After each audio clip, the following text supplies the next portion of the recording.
Hi, everybody. Welcome to Radio 815, the podcast dedicated to examining the works of writer, director, producer J.J. Abrams, as well as his extended Bad Robot universe. I'm Matt Crandall. As we continue to watch the 2012 Bad Robot produced Fox television program, Alcatraz, today we are talking about the 6th episode, Paxton Petty, that aired April 17th, 2012. And in this one, a dude who's got an affinity for landmines comes back. Marcelo, was this episode explosive for you? Yes, but in not the ways that you or anybody listening to our show may think. I really like this episode because it delved into a little bit more of the mythology of what could possibly be happening with the 63s. And I like how this episode spent less time with the quote unquote villain of the week and focused more on our main cast. For 6 episodes now, Lucy has been in a coma. So I like I like this episode because for a large part of it, it focused on Hauser and Lucy's relationship, and that really drove me through the episode in a way that I wasn't expecting. They didn't actually try to humanize the villain of this episode like they have done in earlier episodes of the show. So, with that being said, how did you feel about that? This episode, from my point of view, gives you what you've been looking for. This definitely more what I would want from the show, because when we have to have these flashbacks that give us a little bit of the villain backstory, this was mostly Alcatraz backstory for Hauser. We know her as Lucy Banerjee, but back then she was Dr. Sengupta. And yes, Paxton Petty is in a little bit of that, but we also spend time back then with Madsen as well. So we're dealing with characters that I actually care about, because I said, give me either more of young Madsen in the prison or young Hauser, and they do both of that in the flashbacks, which you need the flashbacks to count for more than just the villain of the week, and these ones did. So that made it a lot more interesting. And the fact that in the present, when this little shit comes back with all of these landmines, even though Rebecca has the drop on him early and just botches it, he gets away like a couple of times, and I was really frustrated. But they made a thing from the past still haunting Hauser. So when this guy comes back, Hauser's like, this fucking guy, I need to know what this thing is that I couldn't solve in 63. And so I like that it gives the more weight to the present too, because of the past that is still haunting Hauser, where he doesn't know what this one last clue meant. And so having that work its way through gave more motivation to our characters in the present, and the past gave us a little bit more, because it was interesting to see, Lucy and Emerson in 63, and her kind of him kind of flirting with her and her kind of flirting with him.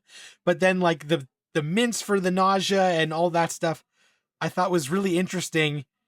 And if you make our time in the past count for something, then I don't feel like it's a waste of time. So this was a much more balanced episode in terms of how they weighted the scales with what time we were spending. And I also felt that in the present, we did get a lot more time with Soto and Madsen.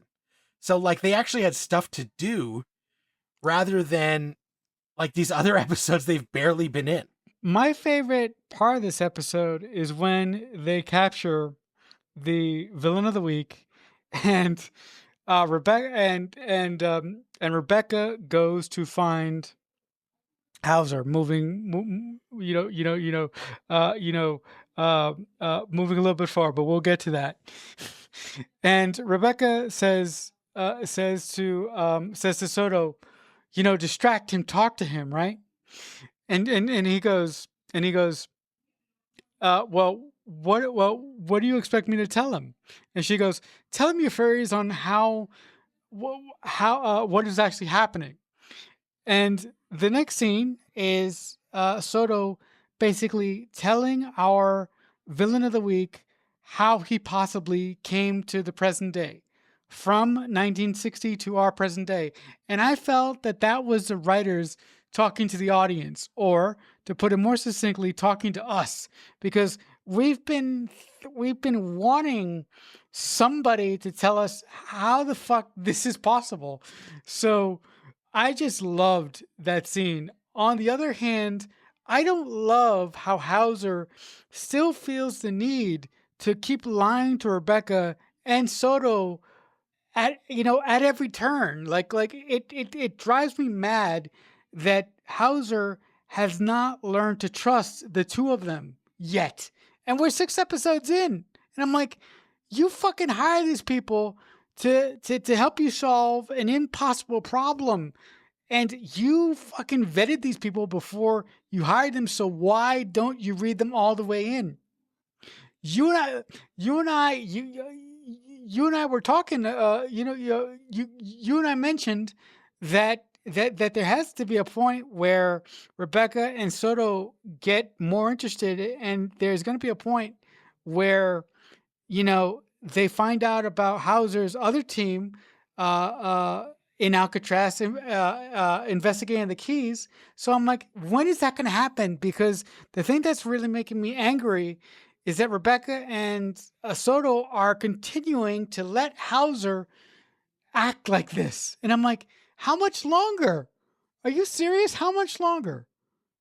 Right. Well, and Madsen has had enough with the way Hauser has been treating her, and she was going to let him have it, but then his life got put in danger. So, like, she was pissed at the way he talked to her on the phone. And she was like, I'm not going to let this stand. I'm going to have it out with this asshole. But then he had stepped on a mine and she had to go rescue him and all that. So it didn't come to fruition. But right, there is a moment where Soto is talking to Paxton Petty once they have him caught. So we are jumping ahead. And Paxton Petty says, I went to bed in Alcatraz. I woke up in the fucking future. Like, I don't know what happened. I don't know how I got here or what. Soto tries to explain one of his 50 theories. The guy says, that doesn't make any sense. Somebody has to be doing this. Like, someone has to be pulling these strings to make this happen. But he also says to Soto, well, the lady psychiatrist at Alcatraz. And Soto goes, there wasn't any lady psychiatrist at Alcatraz. And then wheels start to turn, right? But he gets cut off and we have to go do something else, so we don't learn more about this. But that is going to open the door, I have to assume, within the next 2 to 3 episodes for Soto to realize that Lucy was at Alcatraz when Hauser was younger. And, of course, Hauser goes to the hospital in this episode and grabs the comatose Lucy. And he's like, enough is enough. He brings her to the mad scientist dude in his Alcatraz prison. And he's like, wake her up, use your methods, use her methods, bring her back. Let's get this going. So, like, enough is enough. So where we end up, I feel like we are going to have to learn more about what's happening with Hauser and his Supermax facility and all of his people very soon, because Madsen and Soto are going to be onto it shortly, and they have framed it that, this is all coming to a head very soon, I feel, and I hope, because this is the kind of thing that they couldn't drag out too long, otherwise people would get kind of pissed. But, going back to sort of more the start of the episode, it does begin with a bang, and having this is a trope where, this happens to be landmines that this guy has planted at certain locations, and we have to find it before, like, a bunch of kids step on the mines, which, that's a tried, tested, and true thing where, like, a villain has put 4 bombs around the city, and he gives you a clue, and you got to track them down. It's very, like, Batman villain kind of shit. But I liked it. So I like that, it starts with some innocent people getting blown up.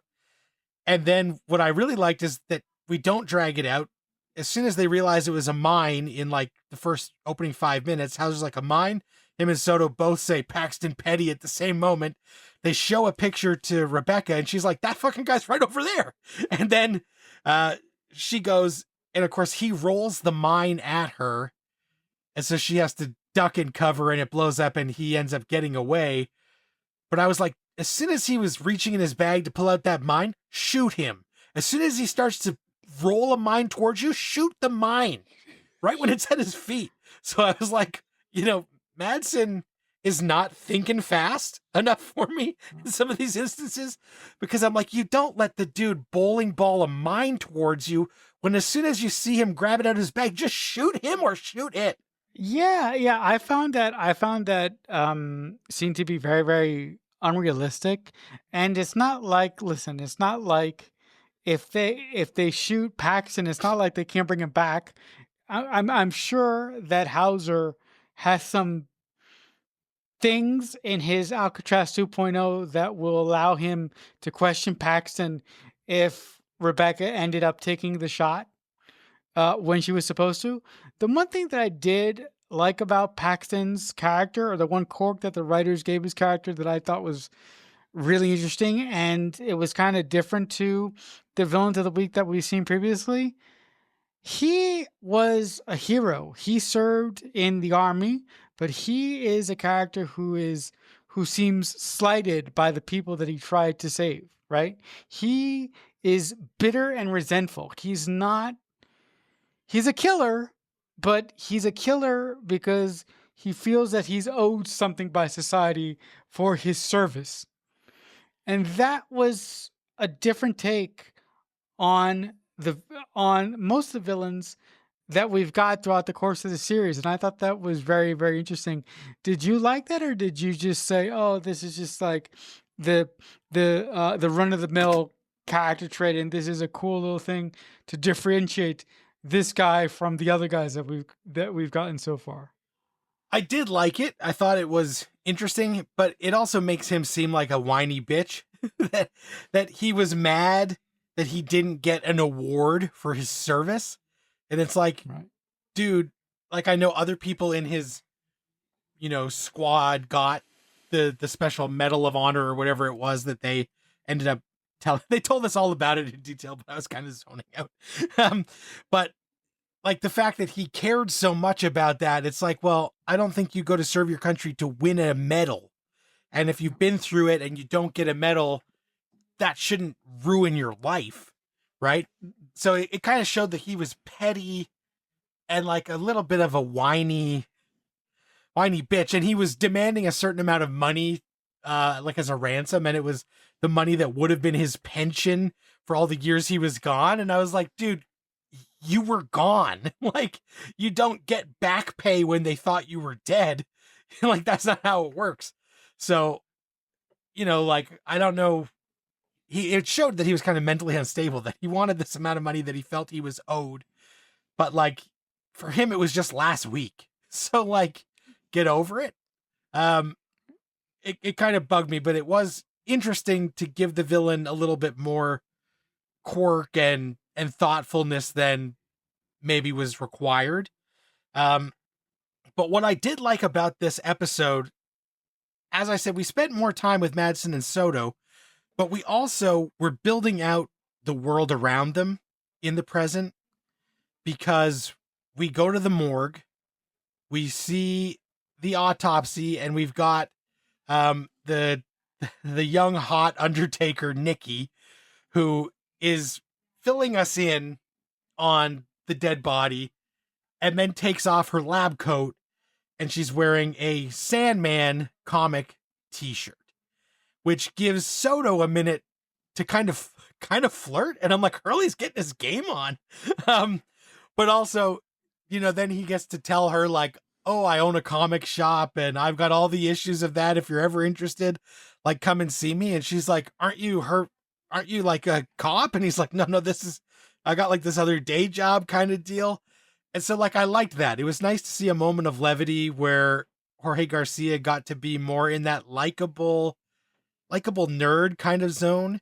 And then it does give them information. And then on the other side for Madsen, we get to meet Makad Brooks as, this bomb squad dude Tanner, who has a history with Madsen, and we see even Nikki knows him, and they're joking about it. And so, like, to give these people more of a life that they have lived and let us in on a little of that went a long way. And I think that's the kind of stuff this show has been missing. Now, ultimately, you know, Tanner fucks up real bad. And yes, he saves Hauser, but then, like, everyone watching the show is like, okay, dude, you're like celebrating a little too much that you defused this bomb, and then he blows up. And it was sad to see him go because I like that actor, Mehcad Brooks. He was on True Blood, and he was also just in the most recent Mortal Kombat movie. So, like, he's a face, you know, people recognize him from stuff. And it was just nice that, like, there was somebody who knew Madsen and, like, had a good rapport with her, because so far she just feels, other than Uncle Ray, like, doesn't have much of a real life going on. And that strikes me as odd, that, like, there's not a lot going on with this hot young cop. Like, I would feel that she would have more of a personal life even while she's working on this team. She seems a bit hollow to me in that aspect. Would you agree? Yeah. So that's why, like, it was so refreshing. This finally made her seem like a real person. Yeah, I mean, I listen, like you, I did like that the writers are kind of feeding out the world of Alcatraz, but all this world building, if I'm being honest with you, just made me sad. Because I'm like, I know that this is going to amount to nothing. And it just irked me. It just made me really sad that they were possibly setting up a potential relationship for Hurley's character, and it would have been wonderful to see what story potential that relationship would have for Soto. But the thing that really perked my interest in this episode is when Hauser decides to steal steal Elizabeth from the hospital. As a writer, I go, there's a better way that you could have done this, but I understand you're right. You probably ran out of time to think about it. You can't just take a fucking patient out of the hospital like that. I don't care who the fuck you are. So that just made me laugh. But I'm wondering how they're going to bring Lucy back to life. And I had a thought. What if they inject her with the same blood that they are injecting the 63s in 1960? But for them to do that, they would have to know that the blood is important. And this far into the story, they don't know how the fucking 63s are coming back in the first place. So I'm sitting here going, well, they're going to have to call up Walter Bishop to bring this woman back, because this doctor from 1963, the only thing that he knows how to do is torture people and smoke. What can he do to bring back her? Like, what the fuck is he going to do? We'll have to wait and see, but Beauregard was there when Banerjee or Sengupta was doing whatever she was doing in the 60s. So, like, maybe he has access to her files and can see something. Right. And we still don't know what's going on with the blood. And, like, she does put a anesthetic in the dude's tea and like, knocks him out. So we know, like, weird shit is happening, but we still don't know to what end and how involved Beauregard was. But, you know, I think that at the end, when Hauser is just like, use her methods to bring her back, like, the textbook has to be maybe on, like, a hard drive or something that they're going to be able to follow something to get her back. But then I also wonder, well, if they could have brought her back at any time, why did we wait so long to just let her lie in a hospital bed? Seems like a waste of time. Unless it was Hauser didn't want to do this, unless it was a last resort. And now that more and more violence is occurring as a result of the 63s coming back. Maybe he feels there's an accelerated timeline in terms of the urgency that he didn't feel previous. I'm not quite sure on that point yet. I like I like that point that you just made, but in my opinion, Hauser without Lucy has been behind the eight ball. With Lucy, Hauser seemed to be a little bit more in control and a little bit more, okay, this is the road that I'm going down. But since Lucy's been in a coma for 6 episodes, Hauser has been, and and this is kind of funny. This is kind of funny, being that I said this at the start. I said this at the start of the episode, and I've also said this in previous episodes that we've talked about the show. Hauser come has come off to me as a leader that has been swinging from the hip. And with Lucy, he seems to be a bit more focused, and he seems to be a little bit more driven on what he's trying to do here in getting rid of the 63s and taking them off of the board. And I think that I think that you're right. He did bring Lucy back as a last resort, but I think another point of view, which you're also going to probably agree with me on, is that he's bringing back Lucy because he needs her and he loves her. We're going to just assume from there that they've had a thing going on this whole time. Again, listen, I'm really interested to see where the show's going to go, but I like guys, for anybody who's listening right now and who's getting invested in the show, I'm really happy you are, and I'm really glad that you're enjoying our conversations, but you have to remember that this leads to a dead end. So it's just really frustrating.